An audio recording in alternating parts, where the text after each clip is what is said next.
لقد كان لكم في رسول الله أسوة حسنة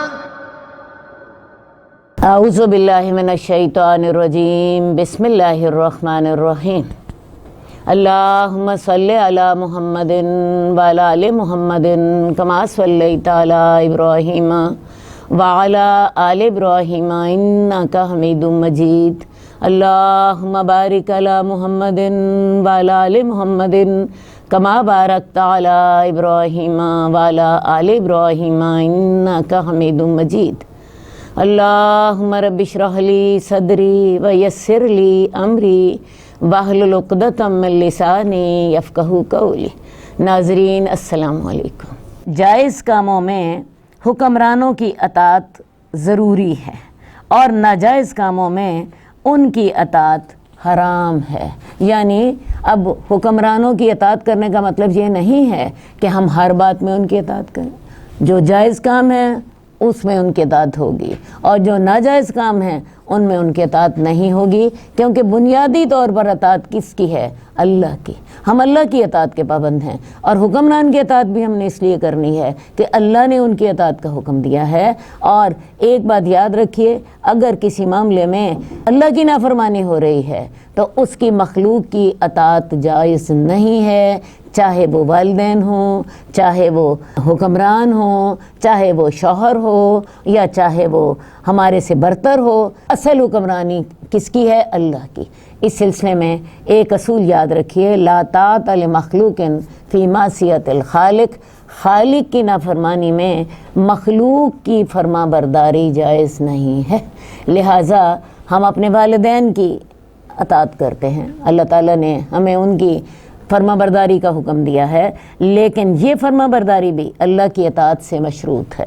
قرآن مجید میں اللہ تعالیٰ نے خود فرمایا کہ اگر تیرے والدین تجھے شرک کا حکم دیں وَإِن جَاهَدَاكَ عَلَىٰ أَن تُشْرِكَ بِي مَا لَيْسَ لَكَ بِهِ عِلْمٌ فَلَا تُطِعْهُمَا، اگر تیرے والدین تجھے شرک کا حکم دیں جس کا تجھے علم نہیں تو ان کی اطاعت نہ کرنا۔ تو سب سے بڑی اطاعت تو والدین کی تھی۔ اس کے بعد آپ کے حکمران کی اطاعت ہے۔ حکمران کی اطاعت بھی تب تک ہے جب تک کہ وہ اللہ کے حکم کے مطابق آپ کو لیے چلتا ہے۔ شوہر کی اطاعت بھی عورت پر لازمی ہے، لیکن وہ بھی اطاعت اللہ کے اطاعت کے اندر ہے۔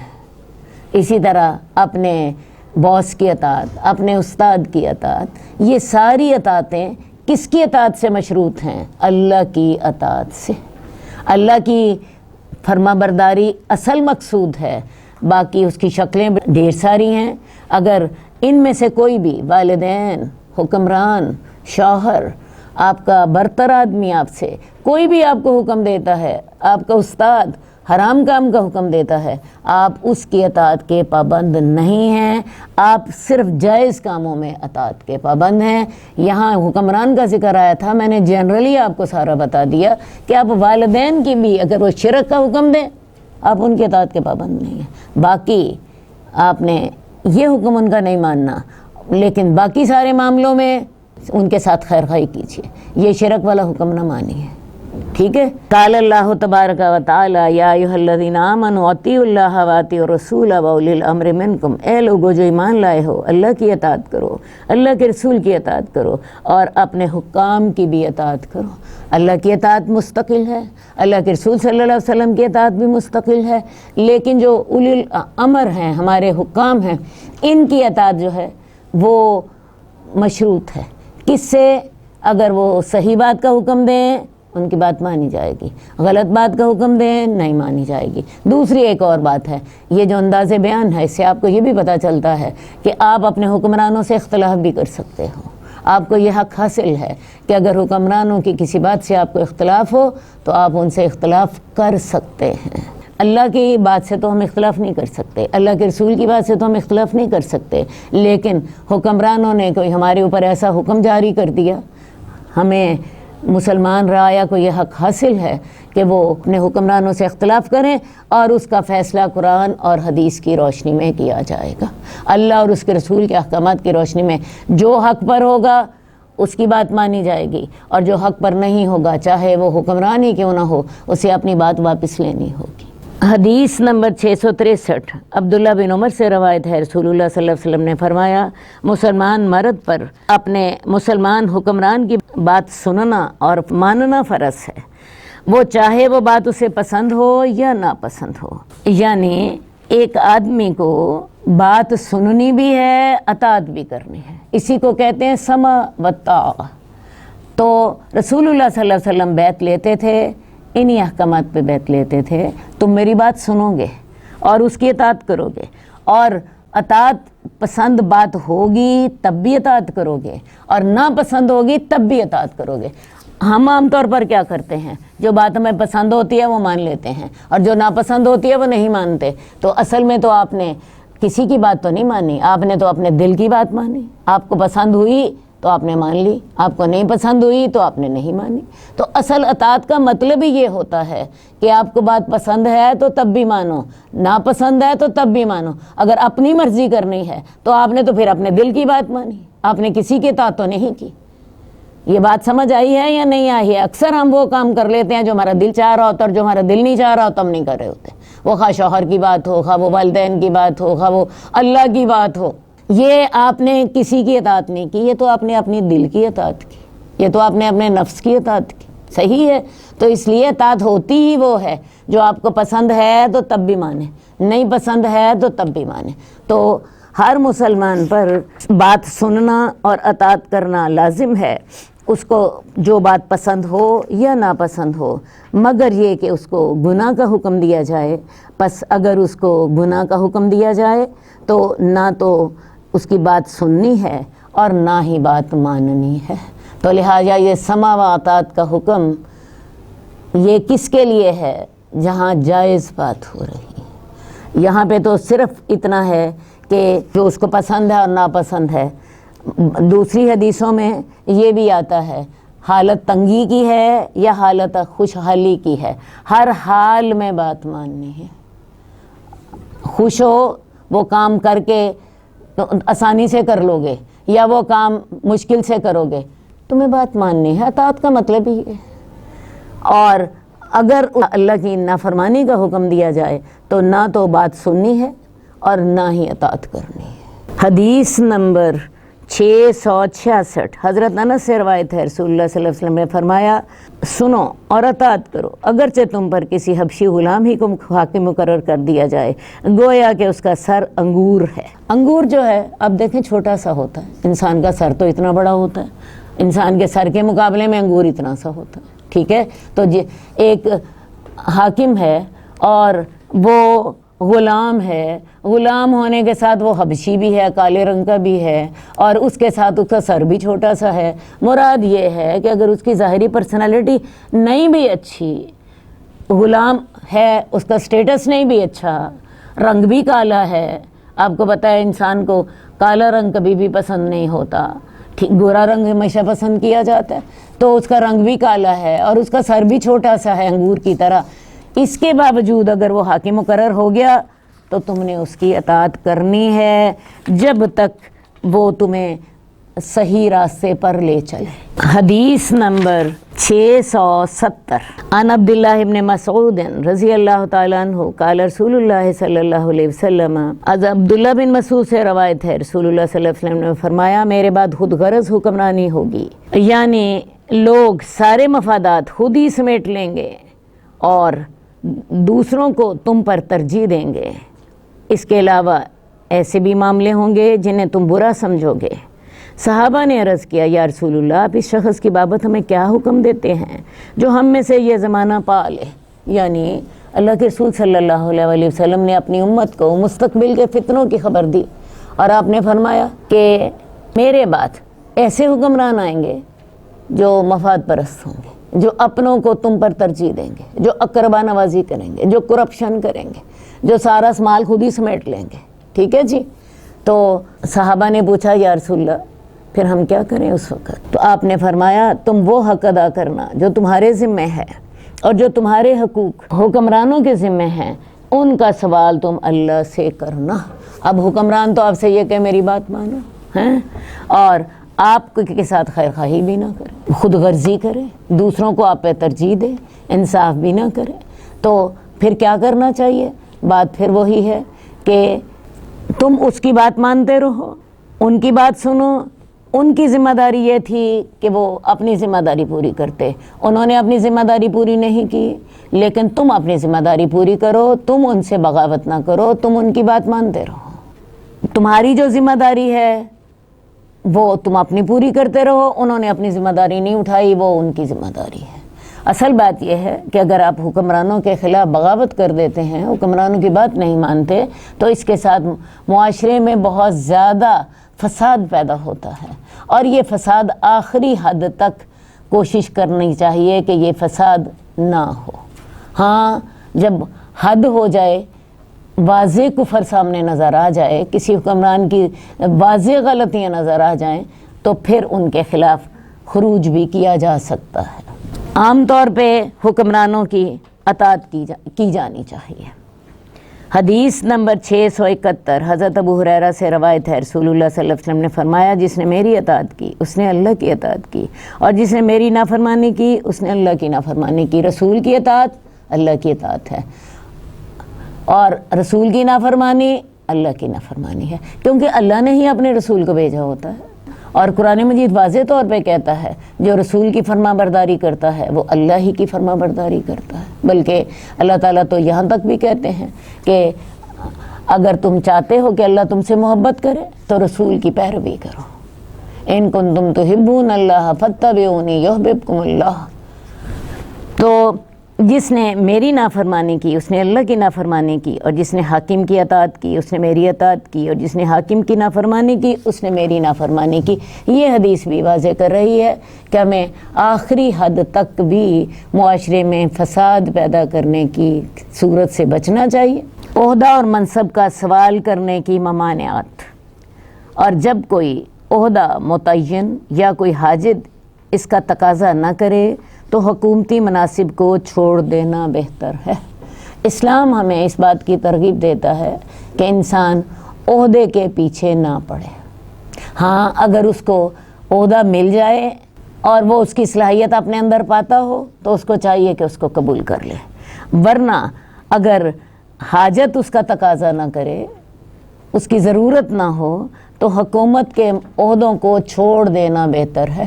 اسی لیے آپ دیکھیے کہ علماء اور محدثین حکومت کے عہدے قبول نہیں کرتے تھے، کیونکہ حکومت کے مفادات اپنے ہوتے ہیں اور انصاف کا تقاضا اور ہوتا ہے۔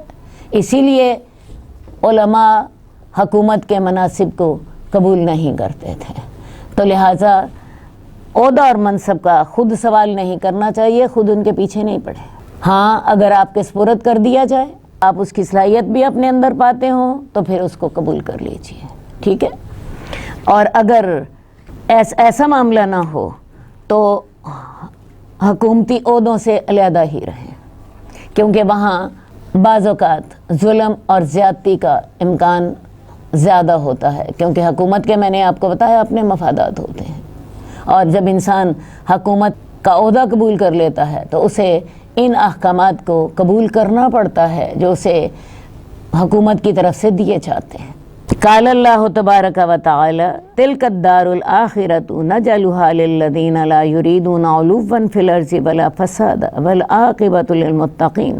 اللہ رب العزت نے فرمایا یہ آخرت کا گھر ہم ان لوگوں کے لیے ہم رکھتے ہیں جو دنیا میں نہ تو بڑائی چاہتے ہیں اور نہ ہی فساد کرنا چاہتے ہیں، اور انجام تو پرہیزگاروں کے لیے ہے۔ جب کوئی شخص کوئی عہدہ طلب کرتا ہے تو اس کا مطلب یہ ہوتا ہے کہ اس کا حاصل کرنے والا دنیا میں بڑائی پسند کر رہا ہے، اپنے آپ کو بڑا بنانا چاہ رہا ہے، اور یہ رویہ زمین میں فساد کا باعث ہوتا ہے۔ اس لحاظ سے یہ آیت باب کے مفہوم کو واضح کر رہی ہے کہ عہدہ اور منصب کی خواہش اور اس کے لیے کوشش کرنا، اس کا انجام عام طور پر اچھا نہیں ہوتا۔ آئیے اس سلسلے میں احادیث دیکھتے ہیں۔ حدیث نمبر 674 حضرت ابو سعید عبد الرحمن بن سمرہ سے روایت ہے، مجھ سے رسول اللہ صلی اللہ علیہ وسلم نے فرمایا، اے عبد الرحمن بن سمرہ، تو حکومت کے کسی منصب کا سوال نہ کرنا، اس لیے کہ اگر یہ منصب تجھے سوال کیے بغیر مل گیا تو اس پر اللہ کی طرف سے تیری مدد ہوگی، اور اگر سوال کرنے سے تجھے یہ ملا تو اس کے سپرد کر دیا جائے گا۔ یعنی اگر تو تمہیں منصب کی خواہش ہے، تم اس کا سوال کر رہے ہو، اس کے پیچھے پڑ رہے ہو، تو پھر تو اس کے سپرد کر دیا جائے گا۔ لیکن اگر تجھے سوال کیے بغیر مل گیا تو اللہ کی مدد تیرے شامل حال ہوگی۔ میں اس کو پریکٹیکلی آپ کو سمجھاتی ہوں۔ ایک شخص کو عہدے کی پرواہ نہیں ہے اور ایک ذمہ داری اس کے سپرد کر دی گئی ہے۔ اب چونکہ اس کو عہدے کی پرواہ نہیں ہے، وہ اس سلسلے میں اللہ کے احکامات کا خیال رکھے گا، انصاف کرنے کی کوشش کرے گا۔ اسے چونکہ عہدے کی پرواہ نہیں ہے، اس لیے وہ اللہ کے احکامات کو اصل ترجیح دے گا۔ ہوگا کیا؟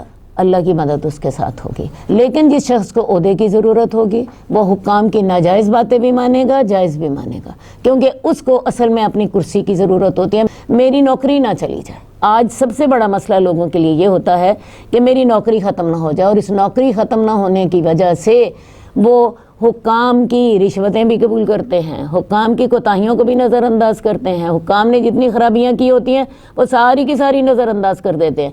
ہوتا کیا ہے پھر؟ اللہ کی مدد آپ کے شامل حال نہیں رہتی، آپ عہدے کے سپرد ہو جاتے ہیں۔ ٹھیک ہے؟ تو اگر عہدہ آپ کی پہلی پریورٹی ہے تو پھر میں آپ کو بتاؤں، پھر آپ عہدے کے سپرد کر دیے جاتے ہیں، اللہ کی رحمت آپ کے شامل حال نہیں ہوتی۔ اور اگر آپ کی پہلی پریورٹی اللہ کا حکم ماننا ہے، اللہ کی اطاعت کرنا ہے، تو پھر آپ کو عہدے کی پرواہ نہیں ہوتی، اور جب آپ کو حق کی پرواہ ہوتی ہے اور جب آپ حق کا ساتھ دیتے ہیں تو اللہ کی مدد آپ کے ساتھ ہوتی ہے، جبکہ پہلی صورت میں اللہ کی مدد آپ کا ساتھ نہیں دیتی۔ اور جب تو کسی بات پر قسم اٹھائے اور پھر تو کسی اور میں اس سے زیادہ فائدہ دیکھے تو وہ کام اختیار کر جس میں بہتری ہو اور اپنی قسم کا کفارہ ادا کر دے۔ اب ایک اور رسول بھی رسول اللہ صلی اللہ علیہ وسلم نے بتایا کہ تم نے کسی بات پر قسم اٹھائی، اللہ کی قسم میں یہ کام کروں گا، ٹھیک ہے، اور بعد میں تم نے دیکھا کہ تم نے جو قسم اٹھائی ہے وہ معاملہ جو ہے وہ درست نہیں ہے، تمہیں پتہ چلا میں نے غلط قسم اٹھا لی ہے یا مجھے علم نہیں تھا، اور جو میری قسم کے اپوزٹ بات ہے وہ زیادہ اچھی ہے، تو ایسا کرو کہ وہ قسم اپنی توڑ دو، اس قسم کا کفارہ دے دو۔ مثال کے طور پہ اب بعض لوگ یہ لوگ قسم کھا لیتے ہیں، غصے میں قسم کھا لی، اللہ کی قسم تمہارے گھر نہیں آؤں گا، حالانکہ اس میں کوئی خیر نہیں ہے۔ اگر وہ کوئی رشتہ دار ہے تو تب آپ نے رشتہ داری توڑی، اور اگر وہ کوئی آپ کا ملنے جلنے والا تھا تو تب بھی اس میں خیر کوئی نہیں ہے، شر ضرور ہے، ٹھیک ہے۔ کسی بہن بھائی کے گھر میں آپ نے قسم کھا لی، جی میں تمہارے گھر نہیں آؤں گا، بیوی سے قسم کھا لی میں تمہارے کمرے میں نہیں آؤں گا، ہاں، یا کوئی اور آپ نے قسم کھا لی، فرض کیا یہی قسم کھا لی، جی میری اللہ تعالیٰ مجھے فلاں چیز دیں گی تو میں فلاں، اللہ تعالیٰ مجھے فلاں نعمت عطا کریں گے تو میں فلاں کے دربار پہ جا کے جی دیکھ دوں گا۔ بعد میں آپ کو سمجھ آئے کہ یہ تو معاملہ غلط ہو گیا، یہ تو شرک کا معاملہ تھا، یا پہلی صورت میں آپ کو نظر آیا کہ اس طرح تو میرے تعلقات خراب ہو جائیں گے، تو ایسا کریں اپنی قسم کی پرواہ نہ کرو، قسم توڑ دو اور کفارہ دے دو۔ ایسی صورتحال میں اللہ تعالیٰ آپ سے کہتے ہیں لَقَدْ فَرَضَ اللَّهُ لَكُمْ تَحِلَّةَ أَيْمَانِكُمْ، اللہ تعالیٰ نے تمہاری ایسی قسموں کو توڑنا فرض قرار دیا جو غلط قسمیں ہوں۔ قسم کا کفارہ کتنا ہے؟ 10 مسکینوں کو کھانا کھلانا، ٹھیک ہے، یا انہیں کپڑے پہنانا، اور یا پھر 3 روزے رکھنا، ٹھیک ہے جی، کوئی بھی ان میں سے آپ اختیار کر سکتے ہیں۔ 10 مسکینوں کو کھانا کھلا دیں اوسط درجے کا جو آپ اپنے گھر والوں کو کھلاتے ہیں، یا 10 مسکینوں کے کپڑے، یا 3 روزے، جو آپ کو سوٹ کرتا ہے وہ کر لیجئے، قسم توڑ دیں اور وہ کام کر لیں جو کہ بہتر ہے، اور اس بات سے بچ جائیے۔ حدیث نمبر 676، حضرت ابو ذر سے روایت ہے، میں نے کہا یا رسول اللہ کیا آپ مجھے کسی جگہ کا عامل نہیں بنا دیتے؟ آپ نے اپنا ہاتھ میرے کندھے پر مارا اور فرمایا ابو ذر تو کمزور ہے، اور یہ منصب ایک امانت ہے، یہ قیامت والے دن رسوائی اور ندامت کا باعث ہوگا، سوائے اس شخص کے جو حق کے ساتھ اس کو حاصل کرے اور ان ذمہ داریوں کو پورا کرے جو کہ اس کی بابت اس پر عائد ہوتی ہیں۔ حضرت ابو ذر غفاری نے رسول اللہ صلی اللہ علیہ وسلم سے کسی عہدے کا سوال کیا اور فرمایا کیا آپ مجھے کسی جگہ کا عامل نہیں بنا دیتے، گورنر نہیں بنا دیتے؟ آپ کو پتہ ہے رسول اللہ صلی اللہ علیہ وسلم اپنی وفات تک پورے عرب کے مالک ہو چکے تھے، اس کے حکمران بن چکے تھے، اور بہت سے لوگوں کو آپ یہ ذمہ داریاں بھی سونپتے تھے۔ تو حضرت ابو ذر نے بھی آپ سے سوال کیا، تو آپ نے اپنا ہاتھ میرے کندھے پر مارا اور کہا اے ابو ذر تو کمزور ہے اور یہ ایک اہم امانت ہے اور یہ قیامت والے دن رسوائی اور ندامت کا باعث ہوگا، کیونکہ قیامت والے دن انسان کو جواب دینا ہوگا۔ پیچھے ہم حدیث پڑھ کے آ چکے ہیں کہ جو حکمران اپنے رعایا کی خیر خواہی کے ساتھ اپنی استطاعت کے مطابق ان کا حق ادا نہ کرے وہ جنت کی خوشبو بھی نہ پائے گا۔ تو اے ابو ذر تو کمزور آدمی ہے، یہ عہدہ ایک اہم امانت ہے اور یہ قیامت والے دن رسوائی اور ندامت کا باعث ہوگا، سوائے اس شخص کے جو اسے حق کے ساتھ حاصل کرے اور ان ذمہ داریوں کو پورا کرے جو اس پر عائد ہوتی ہیں۔ تو اس حدیث میں ان لوگوں کو سرکاری منصب حاصل کرنے کی اجازت دی گئی ہے جس میں 2 شرطیں موجود ہوں۔ ایک شرط اس کی اہلیت اور دوسری اس منصب کی ذمہ داریوں کی ادائیگی کی قوت۔ آپ اس کو 2 لفظوں میں کہہ لیجئے، اس کے اندر بیسک کوالیفیکیشن ہو۔ مثال کے طور پہ ایک شخص اگر بنتا ہے وزیر بنتا ہے اس کا معاشیات کا، تو اس کو بیسک اس کے پاس صلاحیت ہو، اور دوسری بات ہے اس کے اندر یہ جذبہ بھی ہو کہ میں نے یہ کام کرنا ہے۔ تو یہ دونوں چیزیں جب ہوں تو پھر انسان کو سرکاری عہدہ قبول کر لینا چاہیے، اس کے اندر اس عہدے پر کام کرنے کی صلاحیت بھی ہو اور صالحیت بھی ہو۔ صالحیت سے مراد یہ جذبہ کہ میں اپنی صلاحیت سے بہترین انداز میں فائدہ اٹھاؤں گا۔ تو یہ دونوں چیزیں ہوں تو پھر تو دیکھو جی وہ کامیاب ہو گیا، دنیا میں بھی اور انشاءاللہ تعالی آخرت میں بھی، کیونکہ اس نے اپنے جذبے کی وجہ سے اپنی استطاعت پر اپنی مقدور پر کوشش کی اور اس امانت کا حق ادا کیا، اور جس کے اندر اس کے لیے بیسک کوالیفیکیشن بھی نہیں ہے اور دوسری بات ہے جذبہ بھی نہیں ہے، صرف تنخواہ کے لیے کام کر رہا ہے۔ جیسے آج کل کے لوگوں کا اکثر مقصد یہ ہوتا ہے کہ انہوں نے تنخواہ کے لیے کام کرنا ہوتا ہے، اور اس کے لیے ناجائز سفارشات اور اس کے لیے جعلی ڈگریاں اور اس کے لیے غلط قسم کے ڈاکیومنٹس تیار کرنا۔ تو میں آپ کو بتاؤں یہ دنیا میں بھی ان کے لیے مسئلہ پیدا کرتے ہیں۔ ایسے لوگ اپنے جب کوئی منصب حاصل کرتے ہیں اس کے تقاضوں کو پورا نہیں کر پاتے اور ملک و ملت کو بھی نقصان پہنچاتے ہیں، قیامت والے دن بھی یہ ندامت کا باعث ہوں گے۔ تو لہٰذا جو آپ عہدہ حاصل کرنا چاہتے ہیں اس کی بیسک کوالیفیکیشن آپ کے پاس ہونی چاہیے، اس کے لیے بیسک صلاحیت ہونی چاہیے، اور اس کے ساتھ صالحیت بھی، جذبہ بھی ہونا چاہیے کہ میں اپنی ان صلاحیتوں سے فائدہ اٹھاؤں گا اور فائدہ اٹھا کے میں اس کے تقاضے، اس امانت کے تقاضے پورے کروں گا۔ تو اس کے ساتھ یہ چیز دنیا میں بھی آپ کے لیے فائدہ مند، آپ کے لیے، آپ کی قوم کے لیے، آپ کے لوگوں کے لیے، اور آخرت میں بھی آپ سرخرو ہوں گے، ورنہ یہ صرف دنیا میں بھی بربادی، آخرت میں بھی بربادی۔ بادشاہ، قاضی اور دیگر حکام کو نیک وزیر مقرر کرنے کی ترغیب اور انہیں برے ہم نشینوں اور ان سے ہدیہ وغیرہ قبول کرنے سے ڈرانے کا بیان۔ باب جو ہے وہ اپنے اندر ہی بڑا واضح ہے کہ بادشاہ کو چاہیے یا کوئی قاضی ہے یا کوئی اور حکام ہے، بادشاہ کے اندر ایک وسیع سلسلہ ہوتا ہے حکمرانوں کے نیچے چھوٹے حکمرانوں کا، چھوٹے ذمہ داروں کا، تو ان سب کو کیا چاہیے؟ اپنا نیک ساتھی مقرر کریں، اپنے مشیر، اپنے معاون نیک مقرر کریں اور برے ہم نشینوں سے بچیں اور ان کی ہدایات یا ان سے ہدیہ وغیرہ قبول کرنے سے ڈریں۔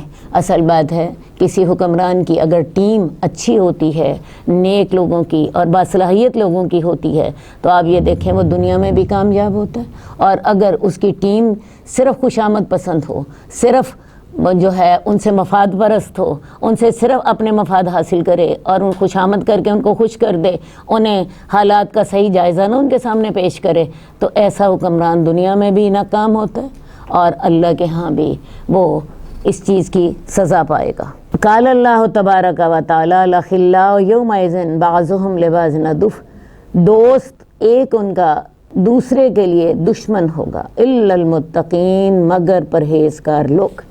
قیامت والے دن نیک لوگوں کی باہمی محبت اور دوستی تو قائم رہے گی کیونکہ ان کی دوستی اللہ کے لیے تھی، اور ایک دوسرے کی خیر خواہی پر مبنی تھی۔ اسی سے ہی امام نووی رحمۃ اللہ علیہ نے بجا طور پر استدلال کیا کہ حکومتی ذمہ داریوں کی ادائیگی کے لیے بھی نیک لوگوں کا انتخاب کیا جائے، وزیر، مشیر، اہلکار اور دیگر مناصب کے لیے بھی ایمان اور تقوی کو بنیاد بنایا جائے تاکہ وہ صحیح مشورہ دیں اور صحیح کام کریں۔ اسی طرح حکمران نے اگر برے اور خود غرض لوگوں کو اپنا مشیر اور وزیر بنا لیا، اپنا معاون بنا لیا، تو پھر وہ غلط ہی مشورے دیں گے اور دنیا میں بھی اس کی لٹیا ڈبوئیں گے اور آخرت میں بھی اس کے لیے رسوائی کا سبب بنیں گے، دنیا میں بھی رسوائی، آخرت میں بھی رسوائی۔ حدیث نمبر 679 حضرت عائشہ سے روایت ہے، رسول اللہ صلی اللہ علیہ وسلم نے فرمایا، جب اللہ تعالیٰ کسی حاکم کے ساتھ بھلائی کا ارادہ فرماتے ہیں تو اسے راست باز، سچے، مخلص وزیر عطا کر دیتے ہیں، اور وہ اگر بھولتا ہے تو وہ وزیر اسے یاد کرا دیتا ہے، اور اگر اس کو یاد ہو تو اس کی مدد کرتا ہے۔ یعنی جب اللہ تعالیٰ کسی کے ساتھ خیر کا ارادہ کرتے ہیں تو اسے اچھے معاون عطا فرما دیتے ہیں۔ یہ معاون مخلص ہوتے ہیں، سچے ہوتے ہیں، خیر خواہ ہوتے ہیں، اور وہ اگر بھولتا ہے تو اس کا معاون اسے یاد کرا دیتا ہے، اور اگر کسی کو یاد ہو تو وہ اس پر عمل درآمد کے سلسلے میں اس کی مدد کر دیتا ہے۔ اور جب وہ بھلائی کے علاوہ کسی اور بات یعنی برائی کا ارادہ کرتا ہے تو اس کے لیے برا وزیر مقرر کر دیتا ہے۔ یعنی اللہ تعالیٰ کی جو بھلائی کا ارادہ ہے وہ کیسے اللہ پورا فرماتے ہیں؟ اس کو نیک معاون دے دیتے ہیں، نیک ساتھی دے دیتے ہیں، نیک مددگار دے دیتے ہیں، اور وہ ہر موقع پر اس کی مدد کرتے ہیں۔ اور اگر اللہ تعالیٰ کسی کے ساتھ برائی کا ارادہ کرتے ہیں، اس کا ساتھی پھر شیطان ہوتا ہے، برے ساتھی اس کا ساتھ دیتے ہیں۔ وہ بھول جائیں تو اسے یاد نہیں کراتے، اور اگر اسے یاد ہوں تو اس کی مدد نہیں کرتے، بلکہ الٹی پٹیاں پڑھاتے ہیں۔ خود غرضی کے جو ہوتے ہیں بہت سے طریقے انہیں نئے بتاتے ہیں، قوم کو لوٹنے کے، نئے نئے ٹیکس لگانے کے، وہ اس کو غلط پٹیاں پڑھا کے خود بھی ڈوبتے ہیں، انہیں بھی لے ڈوبتے ہیں۔ اس حدیث سے مراد یہ ہے کہ اگر کسی کے پاس اس کے ساتھی ایمان والے اور تقوی والے لوگ ہوں جو اسے صحیح مشورہ دیتے ہوں، اچھی بات کا سے ترغیب دیتے ہوں اور بری بات سے روکتے ہوں، تو یہ اللہ کی طرف سے اس کی رضامندی کی دلیل ہے۔ اور اگر کسی حکمران کے ساتھی غلط ہیں، خوشامد پسند ہیں، خود غرض ہیں، خود بھی کھانے والے ہیں اور حکمران کے ساتھ بھی اس کے کھانے میں مدد کرتے ہیں، تو آپ یوں سمجھیے کہ یہ اللہ تعالیٰ کی ناراض ہونے کی دلیل ہے۔ اس سے ہمیں ایک بات کی اور بھی سمجھ آتی ہے کہ حکمرانوں کو اپنے ساتھی نیک اور متقی لوگ لینے چاہیے، یہی ان کے لیے دنیا میں بھی فائدہ ہے اور آخرت میں بھی۔ اور اگر ان کے ساتھی اچھے نہیں ہیں تو پھر ان کے لیے دنیا میں بھی رسوائی اور آخرت میں بھی رسوائی۔ میرا خیال ہے آج کل کے اگر ہم حکمرانوں کو دیکھیں تو ہمیں یہ ساری باتیں بالکل ایک ایک لفظ سمجھ آ جاتا ہے۔ ہمارے حکمران کیسے ہیں، ان کے ساتھی کیسے ہیں، ان کے وزیر اور مشیر کیسے ہیں۔ میرا خیال ہے ایک ایک بات مجھے کہنے کی ضرورت نہیں ہے، ہم اس چیز کو خود سمجھ رہے ہیں کہ اللہ تعالیٰ کس کے ساتھ راضی ہے اور کس کے ساتھ ناراض ہے۔ جس کے ساتھی اچھے ہوں اس کے ساتھ یہ اللہ کی رضامندی کی دلیل ہے، اور جس کے ساتھی کرپٹ ہوں، بے ایمان ہوں، یہ اللہ کی ناراضگی کی دلیل ہے۔ ویسے بھی ہم پیچھے پڑ چکے ہیں کہ بہترین حکمران کون ہوتا ہے؟ وہ تم سے محبت کریں، تم ان سے محبت کرو، وہ تم سے خیر خواہی کریں، وہ تمہیں دعائیں دیں، تم انہیں دعائیں دو۔ تو اللہ تعالی ہمارے حکمرانوں کو ہدایت دے، پاکستان کو کوئی اچھا حکمران اللہ تعالیٰ عطا فرما دے جو لوگوں کو صحیح راستے کی طرف لے چلے۔ حدیث نمبر 680 حضرت ابو موسیٰ اشعری سے روایت ہے کہ میں اور میرے 2 چچا زاد بھائی رسول اللہ صلی اللہ علیہ وسلم کی خدمت میں حاضر ہوئے، تو ان میں سے ایک نے کہا، یا رسول اللہ، جن علاقوں پر اللہ نے آپ کو حکمران بنایا ہے ان میں بعض کی گورنری ہمیں عنایت فرما دیں۔ دوسرے نے بھی ایسی ہی بات کی۔ تو آپ نے ارشاد فرمایا اللہ کی قسم ہم حکومتی عہدوں پر ایسے شخص کو مقرر نہیں کرتے جو خود اس کا سوال کرے اور نہ ہی کسی ایسے شخص کو جو اس کی خواہش رکھے۔ یہی بات ہم پیچھے پڑھ کر آئے ہیں کہ اگر تو کسی شخص کو سرکاری عہدہ مل رہا ہو، وہ اس کی صلاحیت اپنے اندر پاتا ہو اور اس کے ساتھ اس کا جذبہ بھی بہترین ہو اس کے ذریعے لوگوں کی خدمت کرنے کا، تو ایسا شخص تو اس عہدے کو قبول کر لے، ورنہ یہ سرکاری عہدے ایک امانت ہیں۔ حضرت ابو موسیٰ اشعری رسول اللہ صلی اللہ علیہ وسلم کے پاس جاتے ہیں، ان کے ساتھ ان کے 2 چچا زاد بھائی بھی تھے، اور انہوں نے جا کے رسول اللہ صلی اللہ علیہ وسلم سے کہا کہ یا رسول اللہ، جن علاقوں پر اللہ نے آپ کو حکمران بنایا ہے ہمیں بھی اس میں کوئی عہدہ عطا فرمائیں، ہمیں بھی کسی علاقے کا گورنر بنا دیں۔ دوسرے نے بھی ایسی بات کی تو رسول اللہ صلی اللہ علیہ وسلم نے یہ بات پسند نہیں فرمائی۔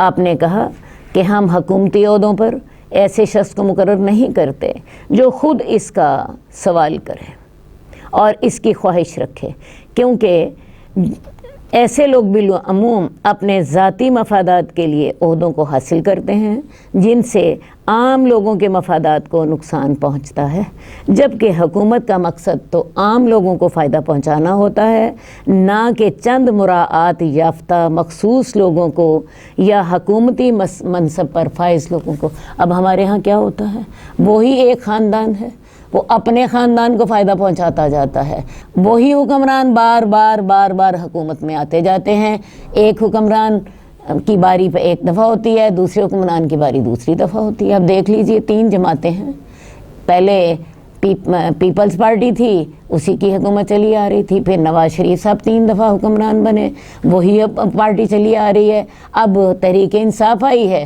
اب یہ تین پارٹیاں ہیں، یہ اپنے ہی لوگوں کو نوازتی ہیں اور یہی باری باری حکمرانی کے لیے بھی منتخب ہو جاتی ہیں۔ تو ان کا مقصد عام آدمی کو فائدہ پہنچانا نہیں ہوتا، بلکہ ان کا مقصد اپنے مفادات کو فائدہ پہنچانا ہوتا ہے، اسی لیے ایک جاتا ہے تو دوسرا آ جاتا ہے، دوسرا جاتا ہے تو پہلا آ جاتا ہے، اور ہمارے ملک میں یہی چکر چل رہا ہے مستقل ہی۔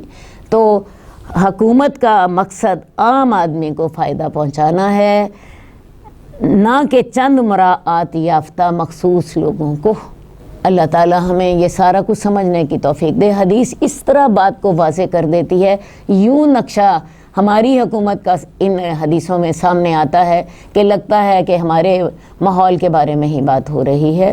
تو یہ اگر ہدایات سامنے رکھی جائیں پھر حالات کا نقشہ بدل سکتا ہے، اگر لوگ اس بات کو سنیں اور سمجھیں اور اس سلسلے میں ان ہدایات کو اپنے سامنے رکھیں، اپنی ذمہ داریوں کو محسوس کریں، کیونکہ یہ بات کہ جو حکمران اپنے جو مرایا کا خیر کے ساتھ، خیر خواہی کے ساتھ اور اپنی استطاعت کے ساتھ ان کے بہتری کے لیے کام نہ کرے، وہ قیامت والے دن جنت کی خوشبو بھی نہ پائے گا۔ یہ بہت بڑی تنبیہ ہے۔ اللہ تعالی ہمارے حکمرانوں کو سوچنے سمجھنے کی توفیق عطا فرمائے۔ اللہم صلی علی محمد وعلی آل محمد کما صلیت علی ابراہیم وعلی آل ابراہیم انک حمید مجید۔ اللہم بارک علی محمد وعلی آل محمد کما بارکت علی ابراہیم وعلی آل ابراہیم انک حمید مجید۔ مولاي صل وسلم دائما